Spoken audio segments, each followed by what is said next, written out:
Çevre bilinci gerçekten çok önemli. Üzerinde yaşadığımız şu dünya cennet gibi bir vatanın topraklarının üzerinde yaşıyoruz. Bunun kıymetini çok iyi bilmemiz lazım.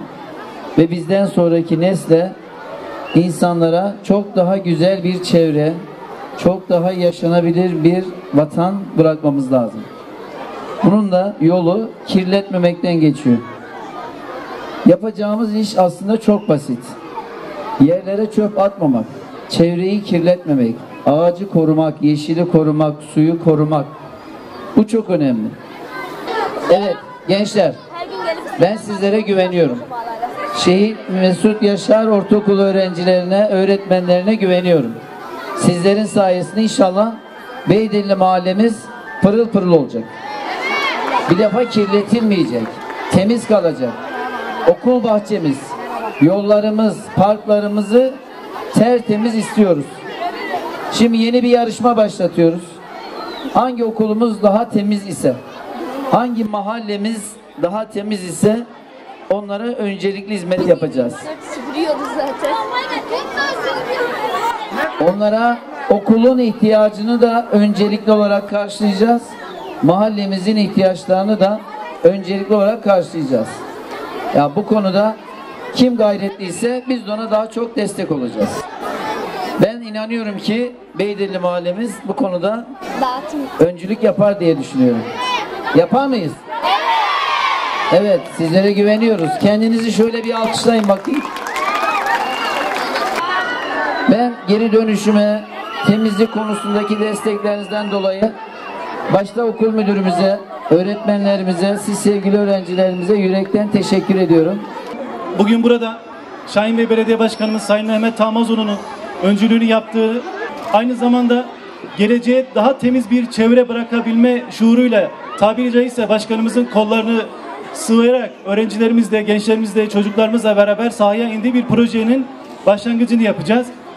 Başkanımla beraber her hafta bir okulumuzda gençlerimizle beraber çevre bilincini oluşturabilmek için sokaklarımıza çıkıyoruz ve yerlere çöp atılmış olan çöpleri tekrardan geri dönüşüme kazandırıyoruz.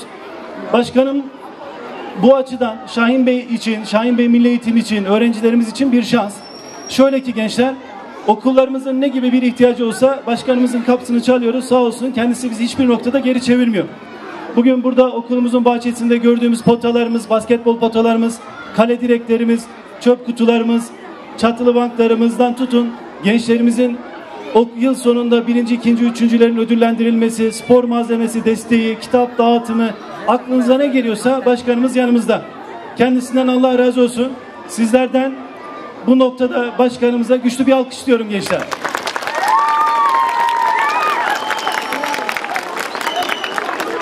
İnşallah gençler hep beraber daha temiz bir çevre için var gücümüzle çalışacağız. Bugün bu projeyle beraber yere çöp atan her kim olursa hep beraber uyaracağız. Ben tekrardan bu çalışmaya öncülük ettiği ve bizi hiçbir zaman yalnız bırakmadığı için Belediye Başkanımız Sayın Mehmet Tamazoğlu'na sizler adına ve kurumun ve şahsım adına çokça teşekkür ediyorum. Allah kendisinden razı olsun. Cumhurbaşkanımız Sayın Recep Tayyip Erdoğan'ın kıymetli hanımefendileri, Emine Erdoğan'ın da himayelerinde başlatmış olduğu sıfır atık projesiyle ilgili biz de okulumuzda çeşitli çalışmalar yaptık. Derslerimizde bu konuya yer verdik ve sınıflarımızdan başlayarak ailelerimizin içerisinde bir köprü oluşturmaya çalıştık. Bu anlamda üzerimize düşeni yaptığımızı düşünüyorum. Buradan çalışmalarda bize katkıda bulunan öğretmen arkadaşlarıma, öğrencilerime çok teşekkür etmek istiyorum. Buyursunlar, biriniz sen.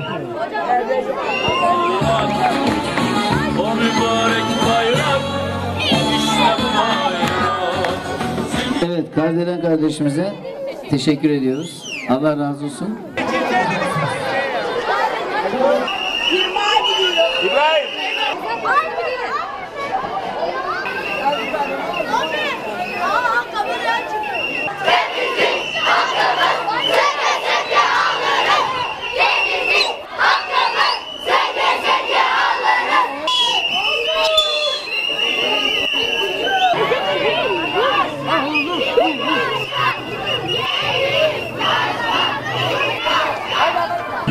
Evet sevgili gençler, Öncelikle ben hepinize çok teşekkür ediyorum.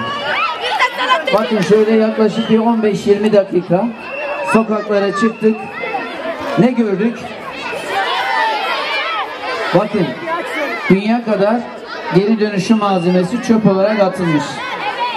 Başka yerden en çok ne topladık? Sigara izmariti. Başka çekirdek kabukları. Ya insan kendi kapısının önüne oturup çekirdek yiyip kabuğunu oraya atar mı ya? Çok ayıp bir şey. Çok ayıp. Bunun farkında değiller. İşte bu yaptığımız faaliyet buna bir farkındalık oluşturuyor. Şimdi bir daha inşallah atmazlar. Atarlarsa düdükleri çalacaksınız tabii. Hepinize yürekten alkışlıyorum.